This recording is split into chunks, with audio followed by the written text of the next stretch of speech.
I had thus learned a second fact of great importance.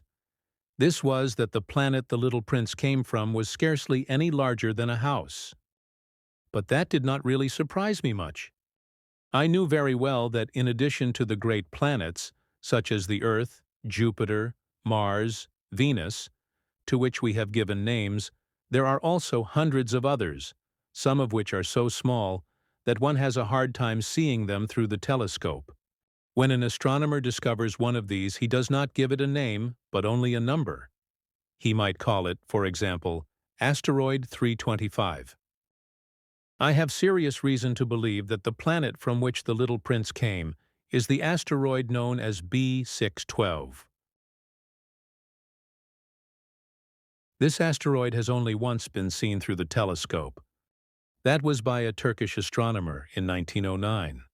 On making his discovery, the astronomer had presented it to the International Astronomical Congress in a great demonstration.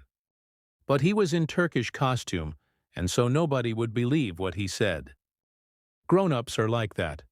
Fortunately, however, for the reputation of asteroid B612, a Turkish dictator made a law that his subjects, under pain of death, should change to European costume. So in 1920 the astronomer gave his demonstration all over again, dressed with impressive style and elegance. And this time everybody accepted his report. If I have told you these details about the asteroid and made a note of its number for you, it is on no account of the grown-ups and their ways. Grown-ups love figures. When you tell them that you have made a new friend, they never ask you any questions about essential matters. They never say to you, "What does his voice sound like?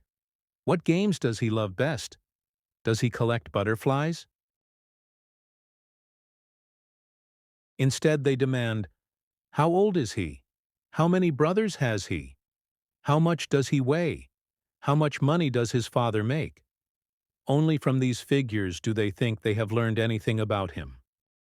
If you were to say to the grown-ups, "I saw a beautiful house made of rosy brick, with geraniums in the windows and doves on the roof," they would not be able to get any idea of that house at all. You would have to say to them, "I saw a house that cost $4,000. Then they would exclaim, "Oh, what a pretty house that is."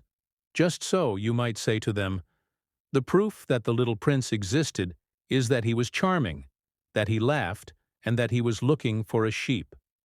If anybody wants a sheep, that is a proof that he exists. And what good would it do to tell them that? They would shrug their shoulders and treat you like a child. But if you said to them, "The planet he came from is asteroid B612, then they would be convinced and leave you in peace from their questions. They are like that. One must not hold it against them. Children should always show great forbearance toward grown-up people. But certainly, for us who understand life, figures are a matter of indifference. I should have liked to begin this story in the fashion of the fairy tales. I should have liked to say, "Once upon a time there was a little prince who lived on a planet that was scarcely any bigger than himself, and who had need of a friend." To those who understand life, that would have given a much greater air of truth to my story. For I do not want anyone to read my book carelessly. I have suffered too much grief in setting down these memories. 6 years have already passed since my friend went away from me, with his sheep. If I try to describe him here, it is to make sure that I shall not forget him. To forget a friend is sad. Not everyone has had a friend. And if I forget him, I may become like the grown-ups who are no longer interested in anything but figures. It is for that purpose, again, that I have bought a box of paints and some pencils.